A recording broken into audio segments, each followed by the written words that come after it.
All right, welcome back to the Daily Report and welcome to the Marketplace. Tonight, we're talking about financials, but we're going to be breaking it down. Of course, we all know that the finance bill might be coming into effect very soon. We are looking forward to the budget, and we do know that the Africa Development Bank is having meetings within Nairobi. Of course, in studio, I have the Kenya Bankers Association acting CEO, Raymond Molenje.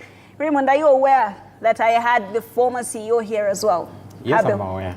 And we had so much fun that night. I'm sure we will have fun tonight as well as we try to break down some of these jargons for Kenyans. And of course, we have Mohamed Salat, who is an economist and a public finance management specialist, among many other things. Now, I'll start with you, Raymond. What are your general thoughts of the finance bill?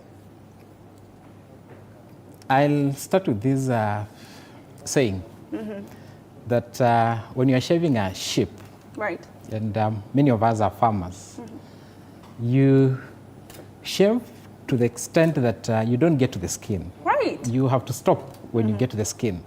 But for this finance bill, right, we finished shaving the sheep, we're right, now getting into the skin. So we need to do something. Right. Raymond, are you saying this as, of course, an economist and someone who is aware of, the financial implications of shaving the sheep a little bit too much? Or are you saying as, a socialist who cares about the affairs of a Kenyan? That's the message to policymakers, right, to government, our honorable members of parliament. Right. They need to get the message very clear. And from the news, you've seen stakeholders actually saying the same message, that we need just to step back, be able to relook at what you're proposing. Right. Because come at this time next year, we will not have our brothers and sisters in employment. Right. We may not have the taxes that we're actually expecting. So right, it's actually a policy and an economic statement when right, I say that. Right. We're playing the entire field, which is great. I also have Mohamed here, who is an economist and, of course, a public finance management specialist. 12 years of experience. Of course, you do have experience in supporting governments to enhance transparency, accountability, and citizen participation in budget decision-making. Essentially, you're the guy I would go to if I want to get my finances correct. You help governments, though. Have you tried helping Kenya? Well, Kenya is one of the countries that we are considering in the capacity strengthening initiatives that we are undertaking right, as an institution. So, yes, and that does not mean that the government does not have the capacity. We right, have one of the most competent civil servants right, across the continent and globally. The civil service is laden with talent, and there's no shortage of talent. That's all I can say for now. Clearly, even on this table, there's no shortage of talent. Now, of course, the African Capacity Building Foundation does have an agenda, considering we would call this the AFDB week. What is your agenda? Well, looking at the AFDB, and the theme for this year is transforming Africa, right, and restructuring the global financial architecture. Right. Countries, or African countries, have been several countries are in debt distress or at high risk of debt distress. And if you've listened to the conversations, and including our president in Kenya, President Ruto, has been talking about the need to restructure the global financial architecture and ensuring that African countries also can have a fair playing field in terms of how they access these loans and the repayment period and the interest that is charged on these loans. Right. And part of that also ties to the finance bill discussions, because the government currently is speaking on the need to repay debt that has been incurred by the country. And that means that any debt that is incurred is a future tax. Right. You incur debt, you have a future tax to repay the debt. Right. Yeah. So it doesn't go anywhere. You still have it. It's either it's paid by either you or the generations to come. My goodness, so not it's, my children. It's shared between us and the future generations. All right. Now, gentlemen, before we start getting excited, we will be going through a few of the, finance bill clauses, the proposed finance bill, of course. We're looking at a few VAT items or things that could be going from exempt to a standard rate of 16%. Now there's the issuing of credit and debit cards. There's telegraphic money transfer services. Maybe, Mr. Molenjo, if you could just tell us, do people still use telegraphic money transfer services? Yes, we still have those services. Right. And exactly, it's just an issue of transitioning. Right. Even the mobile channel that we're actually using, the mobile banking, Right. it's just semantics. But what we are saying is Right. we've moved from the cash economy, we've now transitioned to digital. We are doing it over the mobile, we're doing it over the internet. Right. No one goes nowadays to the banking halls. Banking halls have been left as advisory centers for Right. businesses. So as individuals, all our transactions are actually done on our phone. So all that you've mentioned, we still have it, and unfortunately, Right. the government now seeks to be able to tax. And what you're saying is, that's money. And money should not be taxed for VAT, because VAT is value-added tax. So when you're paying a hospital bill from your bank account to the hospital, there is no value added on that line. You're just moving money from your account to the account for the hospital. Right. So there's no value add there. So we're telling government to just be able to step back, be able to ensure that they tax what is actually allowed in law, because when we define goods and services, money is not there. Right. Yes, so we are just wondering as to why. That's why I was saying we have shaved the sheep. Right. Now we are going to the skin, because the law bars us from putting VAT on money, but that's where we are going. Right. And as the Kenya Bankers Association, of course, there have been a lot of lobby groups, umbrella bodies that have gone to the government telling them that, you know, you cannot touch this for this reasons. Of course, the Kenya Bankers Association, while representing bankers, have you gone to the government? What's the reaction? Now, the process for the finance bill, unfortunately, it's normally top secret for government, so it only comes in for public participation. Unlike the budget, we are heavily involved. From October, we are involved in the budget process, but when it comes to the finance bill, we've been surprised by the proposals that have come forward. Unfortunately, we have very little time to be able to even propose alternatives. Because when you propose alternatives, they again have to go through public participation. But what we are telling them is, it's not an aspect of increasing tax to be increasing the rates to be able to get more tax. You can in fact decrease and lower the rate and actually be able to get more tax. And that's, we have numbers. Like for excise duty, we lowered the rate from 20% to 15% last year. Transactions have increased by 26%, and even the amounts collected moved from 40 billion to 45 billion by lowering the rate. Pay as you earn, the rate was increased, and there's a shortfall. So it's not an issue of just increasing the rate, and yet we are not being able to generate more activities, more production, to be able to generate income. And as Kenya Bankers Association, what you're doing with government is to be able to look at it holistically. So one is, how do we generate more economic business activities, both for businesses and even for individuals, me and you. We need to be involved in business activities, even over and above what we are doing in our current jobs. And second, we need to be creating employment. That should be top of mind. And then now third, we come to taxes. Unfortunately, and I speak for the banking sector, we've just announced results for the first quarter. The results look good. Unfortunately, for government and a few of our citizens, it's like they're envious of banks doing well. But I wonder why in a family, you are 5 siblings. One of you is doing so well. Instead of celebrating and then also aspiring to be able to be part of that success and even learning as to how they are managing their affairs, what's their culture, to be able to achieve sustainably that success, you become envious. You start even now cutting their feet, taking part of what they have. So that's what the government is actually doing. And I'm speaking to government currently because government looks at banks as though banks are not businesses.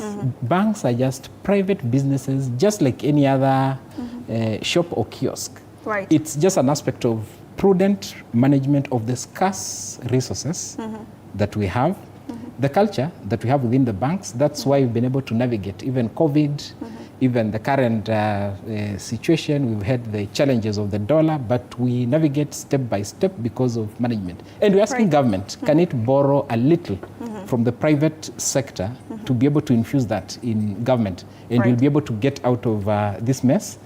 Part of which is in private sector, we do strategic plans and we plan for 5 years. In government, you're seeing that taking us almost like every 6 months, things are changing. So we can't even do business. You move taxes to 20, you reduce to 15, you move to 25. Right. So we are asking government to provide some stability and simplify their processes. And then we'll be able to get out of the debt that we are actually grappling with. Because even as private sector, we also have debts, but we are managing them. And you are not crying when you're managing those debts. So the issue is, let's have a discussion with government, borrow some best management practices from the private sector. And then also be proud when Kenyan companies are succeeding, because we are creating employment. We're generating more business activities, and ultimately, we are generating revenue for government. Because from banks, 30% of all revenue collected by KRA in Kenya comes from banks, 30%. So we should celebrate and be able to look at this quarter, this performance, how can we be able to double it, to be able to have more revenue for government. We do schools, we do hospitals, we do roads. Right. Now, of course, the Kenya Bankers Association is saying that the private sector is doing its part, which is very essential when it comes to, you know, generating revenue for the country. And we do know that the Kenya Revenue Authority is falling short of the goals that they had put for themselves. And herein lies, you know, the economies of scale. When it comes to that, Mohammed, would you say that we as a country are taking the correct steps in ensuring that we have the right policies in order to generate our revenues, or where are we going wrong? Well, looking at the growth of revenue and starting all the way back from 2002, 2003, we were doing around 484 billion. And currently we are speaking in excess of 2 trillion shillings. So year on year, our revenue has been increasing. And every new year, we are seeing various taxation measures, either to spur the economy or sometimes to control, or like introduce some taxes to control certain industries. So with that, I believe that as a country, we don't have a revenue problem in terms of what we are collecting. But the conversation, and if you look at analysts, had been how we do our expenditure. And the need to rationalize our expenditure and spend in sectors that are having a bigger impact into our economy and economic growth. But that said, I believe that as a country, we've come a long way in terms of how we do our revenue, how we forecast our revenue, how citizens are involved in the discussions around revenue formulation. And that now the conversation that you're seeing happening within the country is the citizens now demanding their right and being part of government decision making. And if I can slightly speak to now an institution and what we do is we're trying to support now governments to build the capacities to enhance domestic revenue mobilization. This includes issues around predictability in taxation, looking at alternative funding mechanisms or creativity in taxes. And this is part of a critical program that we are currently implementing as an institution, the enhancing leadership and governance in public finance management.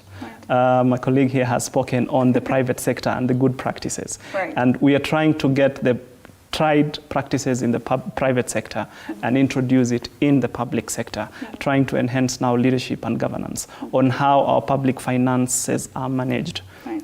Issues around the change management, the strategic planning, issues around how do we forecast this revenue. But simple issues as communication. How do we communicate to the citizens? The government policies. Can we improve the feedback mechanisms between government and the citizens that the governments are supposed to serve? Right. So this is a program that we are currently introducing, and we will launch it on Friday on the sidelines of the African Development Bank at 8:30 on 31st. And we encourage most of the stakeholders to join us as we launch this program, and they can also follow us online for those that may not be able to join us. But it's a program that we are piloting in 6 countries, Kenya being one of the beneficiary countries, including Ghana, Nigeria, Ivory Coast, Zimbabwe, and Kenya. Right. So we are looking at a shift in the paradigm of leadership in public finance, and especially targeting the different public financial management institutions. How do we get like the leaders through a formal leadership training program and mentoring and pairing them with mentors and coaches, globally renowned coaches that can develop now their capacities or enhance or strengthen the capacities of government. Right. So we are looking forward to also partnering with the private sector in terms of facilitating now the peer-to-peer learning and conversations around, it's not an issue of only the public sector, but how do we bring the public and the private sector together to have conversations that spur economic development and enhance public financial management within countries in Africa. Right, Mohammed. Just to quiz you on something, because you've mentioned something about predictability of tax regimes and tax policies. That is one of the main problems that our government is facing right now. And of course, this program will have Kenya included, because to be honest, Kenya does require a little bit of therapy when it comes to finances. We can't say we're the best managers of our finances. Do you believe that, the Kenya Kwanza government has been talking about how it is planning to ensure that we manage our finances better by reducing our debt, reducing our consumption, so on and so forth? Do you believe that overtaxing is one of the solutions that it should be taking? And if not, what solution should the country be taking? Well, every government has a very tough balancing act between what it is raising and what it is spending. And over the last decade, we've been running a fiscal deficit or a deficit budget. And the deficit had been increasing for several years. And that is why we are where we are today. And we have to pay the debts that we have incurred as a country, because the debt is on behalf of the country. Right. But the critical issue is service delivery. Right. You are supposed to pay debt. And currently, you look at the debt figures in excess of 800 billion. And at the same time, government is also supposed to provide services to the citizens at the expense of being taxed. We're seeing reforms that are happening in the education sector. There's current reforms that are also happening in the health sector. And a lot of citizens, now we have to also contribute towards what the government will collect to support this service delivery. So it's an issue of, do we have the resources to deliver services to the citizens and at the same time meet our debt obligations? And that is why it's a very tough balancing act for government. And any policy that government introduces, they are the winners and the losers for any policy that government introduces. Right. And in the long run, as has been predicted by analysts, that maybe in the long run, we may see that the fiscal situation may improve. And that means that we may have a declining taxes over the long run. I don't know how long the long run will be. Right. But then it's our hope that it's very close. Right. And we can also contribute towards that transformation in terms of having governments raise revenue in a sustainable manner. And at the same time also with the program that I had spoken about, we want to support oversight institutions, including Parliament and the offices of the Auditor General and Controller of Budget, to effectively oversight or enhance the oversight capacities by also facilitating cross-country engagements. We will be raising revenue, but also ensuring that we utilize that revenue. Right. So that's why I said it's a transformational shift, and it requires all the people, all the actors to come together, citizens, civil society organizations, think tanks, including the private sector, which play a crucial role in any economy. Right. Thank you so much for that, Mohammed. Now, of course, Mr. Molenja, you know a thing or two about, managing your debt. And of course, the banking sector, as you said, in the last quarter, performed quite well. But it could have performed a little bit better.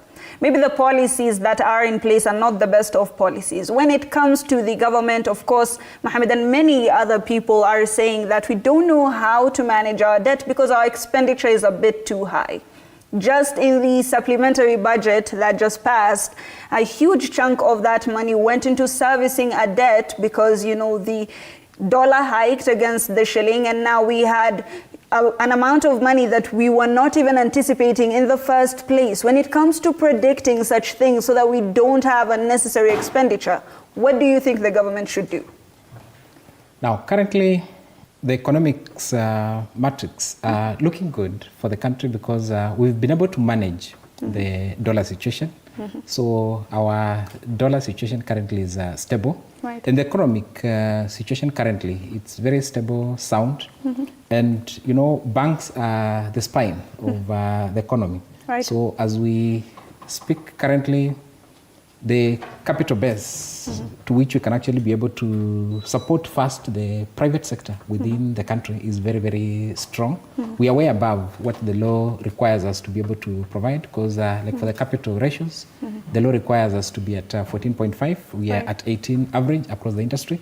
So that enables us to support businesses to generate more revenue because it's only on-source revenue for Kenya that will be able to pay taxes and be able to first pay our debts and be able to pay taxes to government.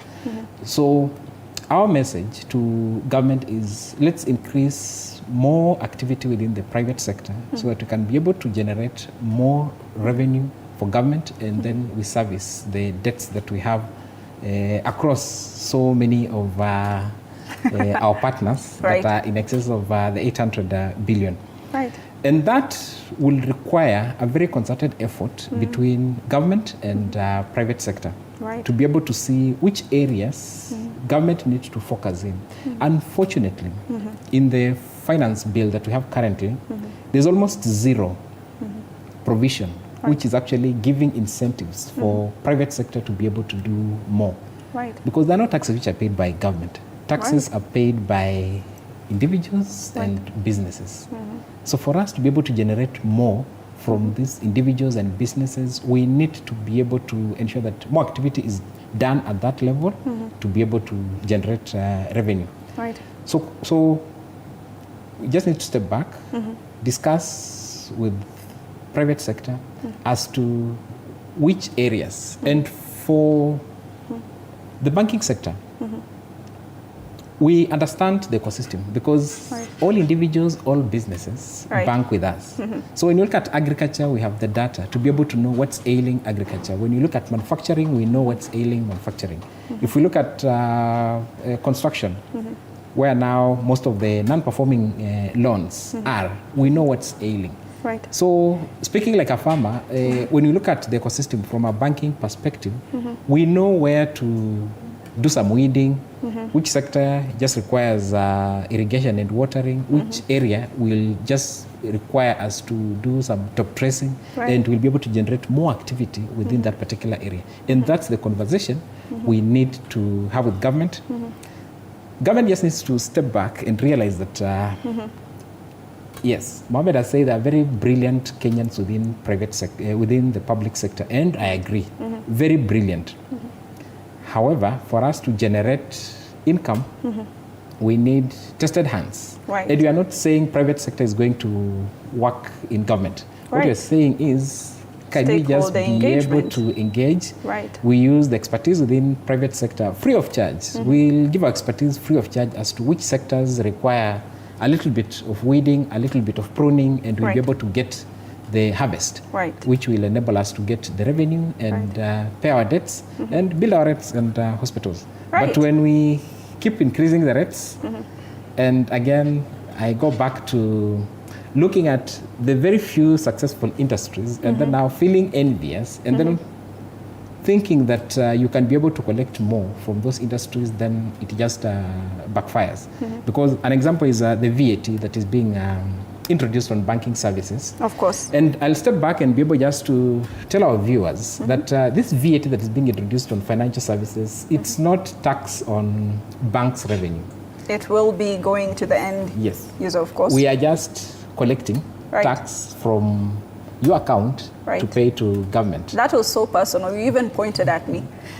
Now, for banks, we pay our fair share of taxes in the form of corporate taxes. So yes, for those profits, we've also paid a very fair share of taxes. So as government, we should be looking at what should we do to be able to ensure that those profits get up, get to increase, so that we can be able to give government much more.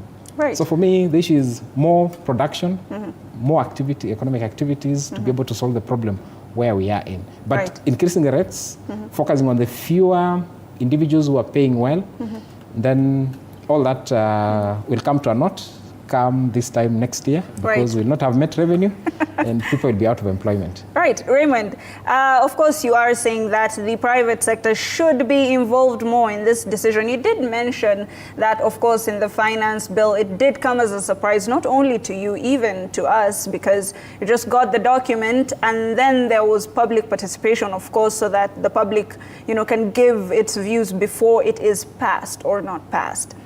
What would you recommend be the duration that the government should be giving stakeholders to engage with this document before it is presented to the public and it is offered for public participation? Now, we make laws to be able to work for us. Of course. So we just need to be able to revise our laws to be able to ensure that we begin this process in October. Hand in hand, budget and finance bill. As we work on how we'll spend, we also work on how we'll generate that revenue. And we involve the players who are on the ground to be able to point out areas that need more of pruning, more of weeding, to be able to generate more activities, economic activities, to be able to get more revenue. So if we begin in October, work hand in hand, budget and finance bill, they work together, and then we get at this stage where we are still looking at them together. I look at next year, it should be a situation where as banking sector, we should be supporting government and coming to the public together, telling the public, this is in the best interest of the country, let's do more of what you're doing, and this is going to work. Not us now being able to challenge each other and just be seeing as if we are talking at each other and not talking to each other and finding solutions. So solutions are on beginning early, and then being able to look at what areas can we be able to tweak and increase production activities, including simplifying the tax process, because businesses, they spend more time on tax compliance. Like for banks, after non-performing loans, the second risk is taxes. So we have to employ more people, we have to spend more man hours just on complying, not producing. So let's simplify, be able to make it very simple. And even when you simplify, many people will come on board. Yes, when it's complicated, then we just shy away and wait when KRA will catch up with us. But we simplify, everybody will come forward and it will be easy. As transferring money on mobile transaction, everybody can be able to do it. And that would solve a lot of problems, not only for the government, but even the private sector. And speaking of solutions, because we are coming up with solutions that the government could be using in order to ensure that when a finance bill comes, it doesn't, get this amount of rebuttal. Mohammed, I just want to hear your opinion on this. Of course, there are some things that are going to be changed from exempt to standard rate within the financial realm. One of them is foreign exchange transactions, including the supply of foreign drafts and international money orders. Now, when it comes to revenue generation, we have been talking about this. Investment is one of the things that we do look forward to, especially foreign investment, foreign direct investments. What would be the impact of this? Well, without necessarily speaking to the impact, is an issue of for governments to be able to generate more revenue, they need to look at creative ways beyond the existing structures currently. And there are a lot of ways that can be undertaken, and I can speak to what we are also doing as an institution, and we are looking at the informal sector and best practices around taxing the informal sector. How do we get the hard-to-tax areas, or how do we get governments to levy taxes in the hard-to-tax areas? And at the same time, there's the digital tax, and currently in the current finance bill, they're looking at the significance presence and charging a tax based on that, rather than looking at the digital taxation in itself. So you're looking at what are the best practices? Do we have the knowledge around digital taxation, and who has it figured out in Africa? How do we bring the informal sector into the taxation bracket and ensure that also the informal sector pays its fair shares of taxes? And these are programs that we are currently implementing, getting tax experts in various countries across Africa and bringing them together, having these discussions. And once now we have this knowledge, it's what we will want now to share between governments and the private sector on the best way forward, and ensuring that the tax burden is distributed within our economies, and it's and each and every country does not have to burden a particular set of taxpayers. And ensure now that now we have the sustainable development or sustainable revenue raising measures that we have been speaking about. Right. Now, without compromising you, Mohammed, we are so curious, I'm curious at least, as the African Capacity Building Foundation, you did say that Kenya is one of your focus countries when it comes to this program that could help in ensuring that whatever policies are passed, whatever regimes we are using is the best for the country. What are some of the things that you've maybe suggested to the country? Well, currently, and in the program that we are implementing, it has started with capacity needs assessment, and we are engaging with different government institutions to understand what some of these challenges are, and now how can we support these institutions to address them. And key among the issues that we are championing is evidence-based policy formulation. Are we using data to inform policy? For example, in the case of the current finance bill, if the banking sector is saying that these taxes that you're going to introduce are going to negatively impact financial transactions, does the data support that? And as a government, what can the government pick from that? And how can they use that now into its decision making?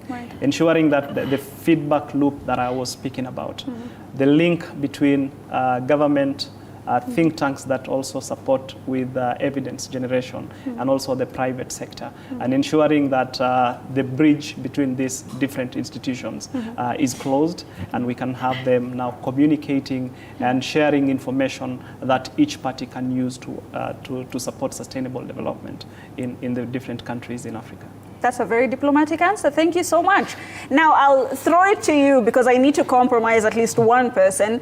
Mr. Malenje, of course, as the Kenya Bankers Association, you are saying that the financial sector is doing very well, and just because you're good performers within the country doesn't mean that you should be taxed, right?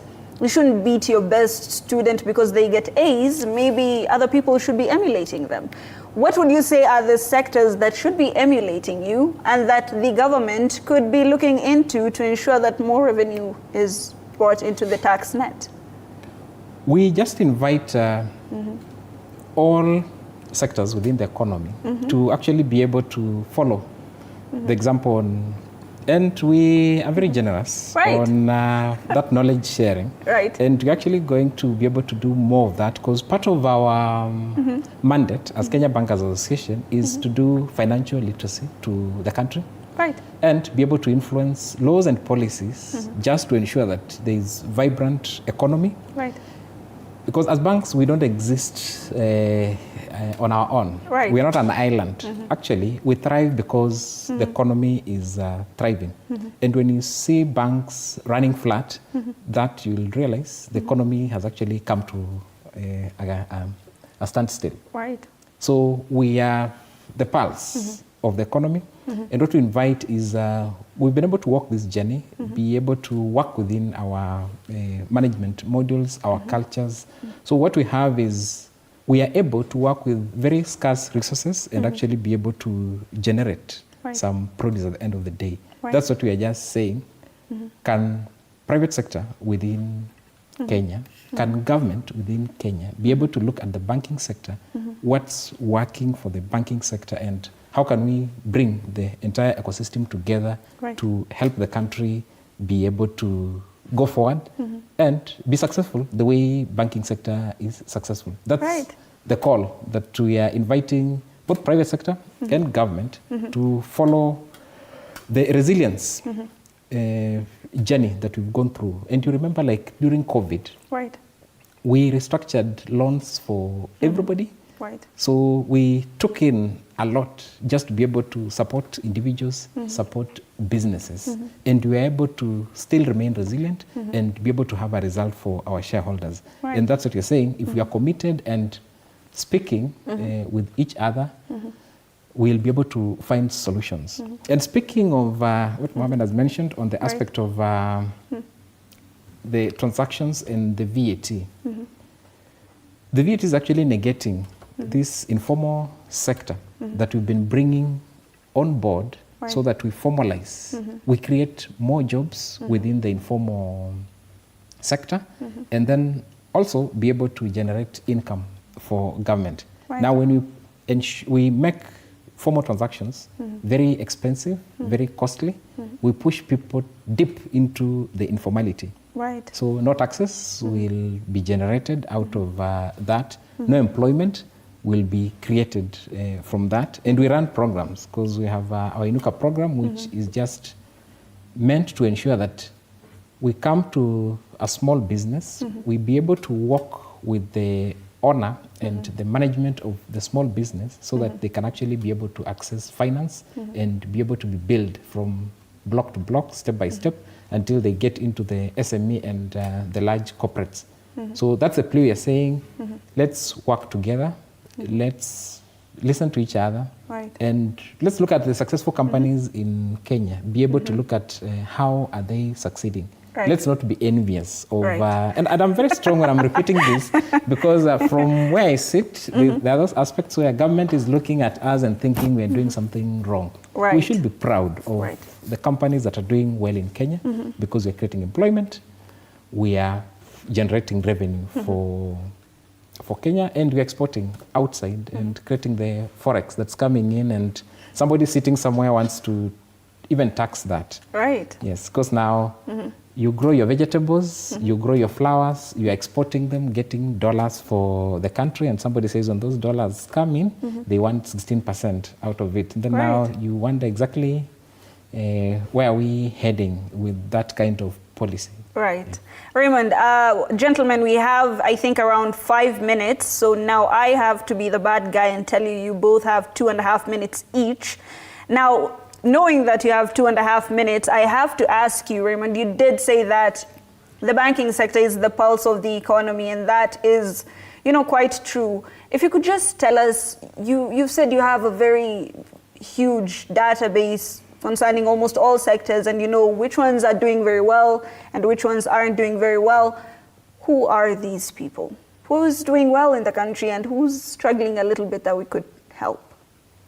Now, across board currently, the business environment is very harsh, including us ourselves, who are seen to be doing well. But even within our midst, we are just a family. Like 5 children, I said. There are some who are doing well. There are some who are just flatline, but there are also some who are struggling. So even within the banking industry, that's the ecosystem. There are those who are doing well, those who are flat, and those who are struggling. However, the issue going forward is just this aspect of can we be able to learn from each other and be able to build each other around this ecosystem so that we can work together and be able to succeed together. Yes. Thank and you so much. Just as I finalized, that aspect of looking at banks across the ecosystem, we ought to really celebrate the milestones that banks have actually been able to take this country through, and even the financial inclusion, in that we've made very possible for people to access loans, people to make payments, and that needs to be encouraged. In that now you don't have to walk to a bank to be able to do your transaction, can be able to do it at the comfort. So that needs to be encouraged, and it brings in more revenue for the country. Right, let's not reverse that by putting some clauses that may be damaging to the banking sector. I hear you, Raymond. Now, I'm going to go to you, Mohammed. Maybe if you could just tell us, now that we already know what is happening, we see the policies, we see some of the recommendations that different sectors are giving to the government, what would you say are some of the solutions that the government should be taking now that the finance bill might be coming into effect this July? It's an issue of getting the actors together. And I believe in when people come together, solutions are always found. And it's an issue of listening to each and every voice within the economy and not ignoring any voice, whether it's the citizens, whether it's the private sector, the big businesses or the small and medium enterprises. And the challenges that were shared here are part of the reasons that had informed us to come up with the program that we intend to launch this Friday and implement it in its pilot phase. It's an issue of how do we bridge this communication breakdown and having high caliber public sector leaders, not only issues around communication, but then who can adapt. We've been having a lot of things happening even in the global economy. It's not if it's not issues on climate shocks. There's the wars that are happening currently, economic and political tensions that are happening across. Now, how do we get the public sector leaders to adapt to that, and at the same time not getting the voices within the economy and ensuring that each voice within the economy is data. How do we get that data and how do we utilize that in decision making is what we want to champion. And we're looking forward to also working with the private sector in achieving that. Awesome. Okay. Of course, there are ways that have been established by the private sector, as has been told, that could be used by the government in order to ensure some of these policies are, more collaborative than damaging. Of course, we will be having this conversation about the finance bill here on TV47 as it goes through various phases, and then eventually, it's going to be an act. But until then, I have to say goodnight because that's all we had for you tonight. This is The Marketplace. Until next week, same time, same place. My name is Ibak Said. Have yourselves a very lovely night.